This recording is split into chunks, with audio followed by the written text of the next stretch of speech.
สบายดีย่ำบ่ายจ้าพี่น้องจ้ามาพบมาบอกกับป้าบัวตอนบ่ายๆเด้อจ้าเด้อสบายดีพี่น้องทุกคนเด้อจ้ายินดีต้อนรับเข้าสู่ช่องแม่น้องบอยอีกรอบเด้อจ้าพี่น้องจ้าหลังจากไปเลาะป่ามามื้อเช้าพี่น้องมากับบ่ได้เฮ็ดหยังเลยลุยขายเฟอขายก๋วยเตี๋ยวเพิ่งว่างพี่น้องเพิ่งว่างก็เลยบ่ได้เฮ็ดแกงหน่อไม้กันยังบ่ทันได้แกงสำดอกจ้ะพี่น้องเก็บไว้เฮ็ดตอนเย็นน้องบอยเพิ่นก็บ่อยู่แน่เพิ่นไปไถนาซอยเพื่อนเพิ่นที่มาไถซอยมื้อนี้เพื่อนเพิ่นไถเพิ่นก็เลยไปซอยเพื่อนเพิ่นว่างแล้วก็ป้าบัวก็หาแนวให้ลุงพรเฮ็ด พักผ่อนอยู่หน่อยนึงพอดีรถก็จะมาขายหญ้าพี่น้องก็เลยซื้อหญ้าสิซ่อมแซมหลังคามันหัวใส่หัวป้าบัวเห็นบ่มือนั่นกินข้าวฝนหยดใส่ติ้ง ซ่อมแซมเพิ่นจักหน่อยพี่น้องฝนมาแล้วบ่คือหน้าแรกหน้าฝนบ่เป็นตาอยู่เด้หมู่งั้นลูกค้านั่งกินก๋วยเตี๋ยวกับฝนหยดติ้งตังเริ่มซ่อมแซมสองพ่อลูกน้องบอยบ่อยู่กับน้องบิ๊กกับพ่อและจ้ะมื้อนี้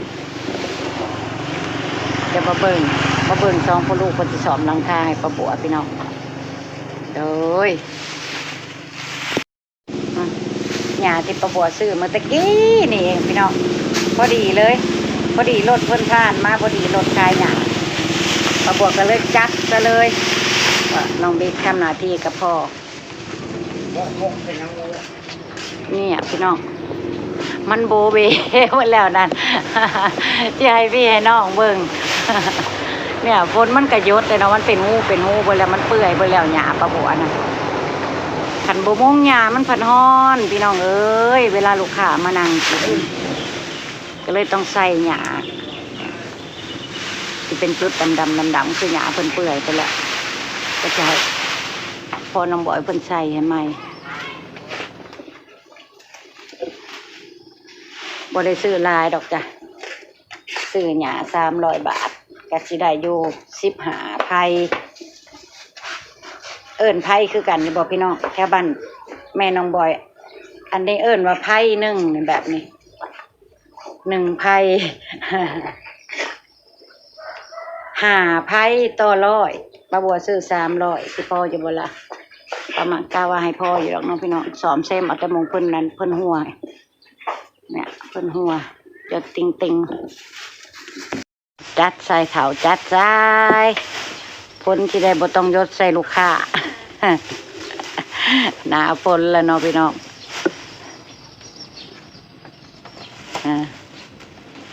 นี่ต้องขึ้นไปซอยพ่อเงงขึ้นนั่นน่ะเด้อติบังหำ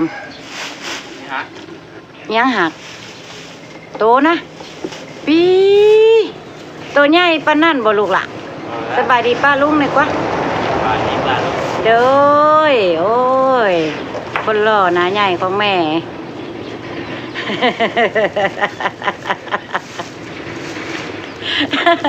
หน้าเฉ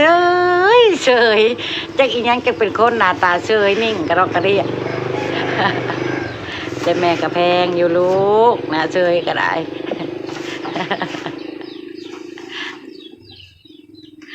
น้องบีย่ามจากหยอกแม่นั่นย่ามจากเล่นก็แม่เล่นเอาดื้อๆเลยพี่น้องเอ้ยบ่ได้มีปีมีคุยได้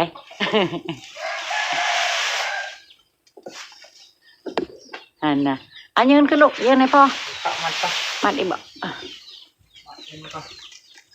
อ๋ออย่ายังแห้งแล้วมันขี้ฝุ่นมันเข่าตาแม่ติเหรอลูกเอ้ย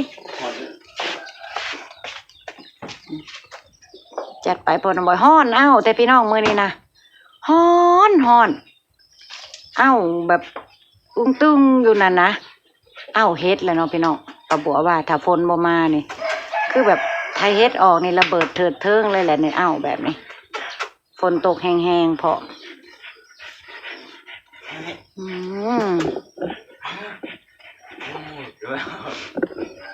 โมอยากซอยพ่อบ่เนี่ยนะอยากฝนนะลูกสาวโมจ้าเอ้ยสิซอยติลูก ลูกอยากซอยพ่อบ่ซอยบ่ได้ดอกโตเตี้ยๆนี่ซอยบ่ได้ให้กำลังใจอย่างเดียวพ่อลูกโอ้ยเฮ็ดหยังก็อยากมีส่วนร่วมเด้อพี่น้องเอ้ยเห็นว่าอันโตเตี้ยๆนี่ก็ได้ เมื่อวานเฮ็ดหยังของไอ้บอยนะ เมื่อวานนี่กัดใจสัตว์แต่สัตว์แบดไอ้บอย เรียบร้อยขาดครึ่ง บอกเฮ็ดหยังของไอ้บอย สามวีรกรรม ฮะบอกเขาบอกให้เล่นน้ำบ่ เลยจัดการมันเฉลยบอก จัดการมันซะเลย มาเห็นนะมัน มาลูกมาให้พ่อ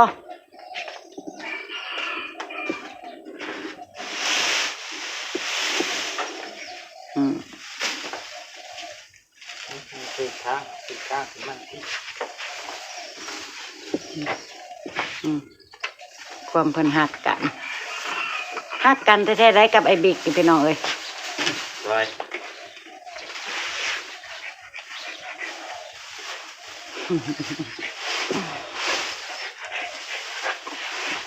หน้ายังมันเนาะได้ทั้งหมด ขึ้นไปยุ่งว่าวนะมาไอ้คน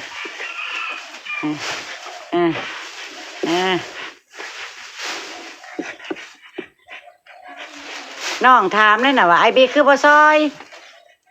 น้องถามน่ะ น้องมา แม่งอีหยังเลยแม่งที่มันนั่นจออยู่ในไม้ไผ่น่ะบ่จักเธอระวังเด้อ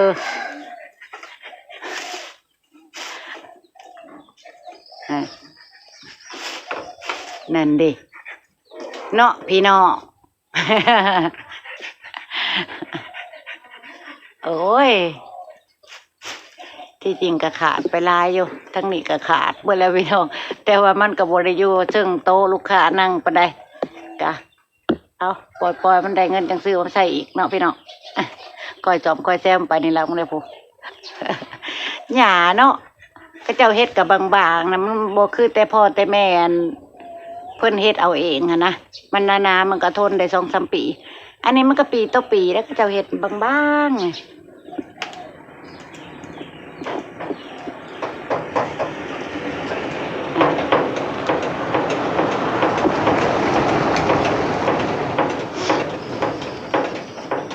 สิบ่ได้อันนั้นได้นี่ อ้าวขึ้นมานอนกับเป็นฮะนี่โอ้ ขึ้นมาให้กำลังใจพ่อบ่โมก็ได้ ฮะแม่นบ่ขึ้นมาช่วยพ่อนี่นะ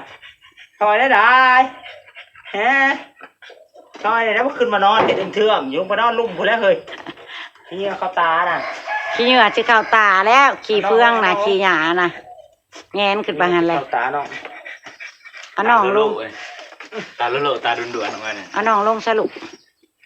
แทง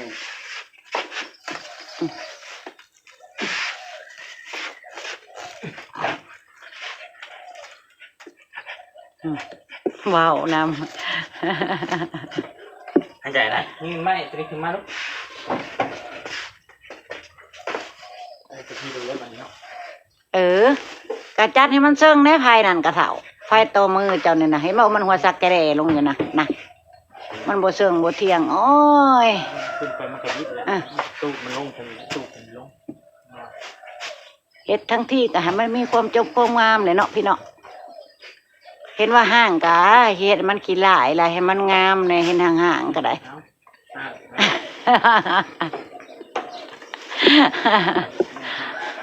เห็นว่าห่างก็ได้เนาะลูกค้ากับบางคนมานั่งกับแงนอยู่ได้พวกมันก็เจ้าบ่แงนเด้อ ก็เจ้าก็สิว่าผู้ใดเด้เฮ็ดขี้หลายแต่เด้ก็เจ้าก็สิว่าแหละ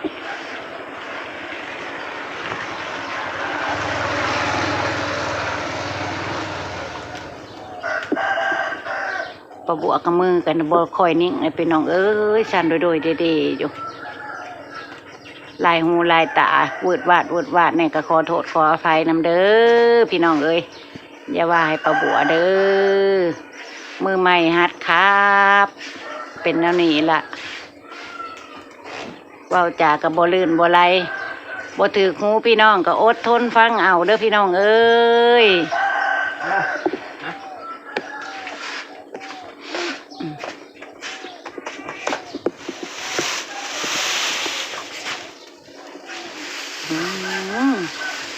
ขี่เฟ ฝุ่นก็ไล่มาแซวแซวใส่ตาข่อย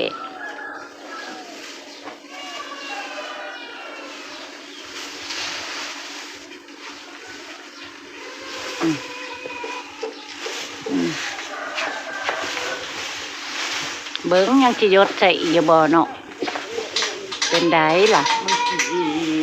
เอาเนี่ย คนขายหญ้าก็จังพอจังฮู้จักได้พี่น้องเอ้ยประบัวว่าเฮ็ดจังไดเด้สิได้หญ้ามาใส่หม่องมันหยดติงๆนี่เด้ว้าวบ่โดนเพิ่นว่าหญ้าเด้อหญ้าเด้อมาโอ้กะเหมาะเลยแหละเนาะพี่น้องจัดเลยแหละ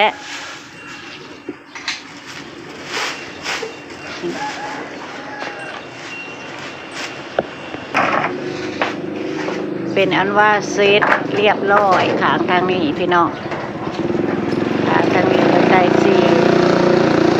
เรียกขางทางนี้จักสิใส่จักอันมันบีเค็ดก็พอ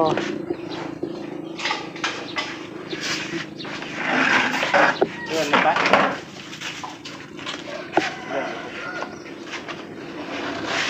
แล้วมันโดดนะลูกว่าไง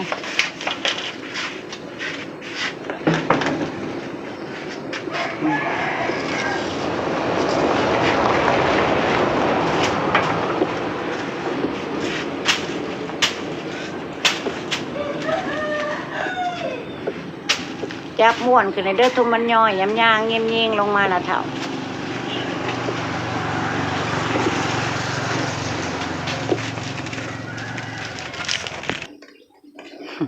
หาอุปกรณ์ยืนอย่าอายพ่อพี่น้องปิดเฮ้ยเนาะลูกมันที่ยากใส่มือยาวเอาสั้นไว้ก่อน กินมาที่ด่าเลยมันน่าจะมี มาเหตุทางนี้พี่น้อง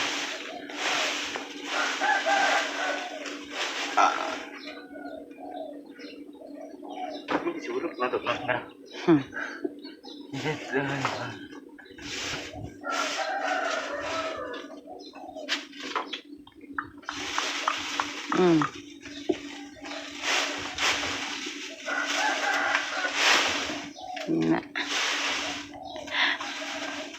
สมแซมกับสมแซมไปรีได้พี่น้องบ่ได้เฮ้อได้ญาติเยียดใส่โลดพ่อน้องบ่อยเราเฮ็ด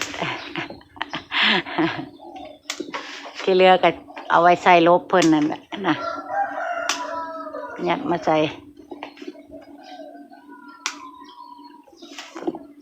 จักที่เหลือจักที่พออยู่ดองเนาะถาวเนาะ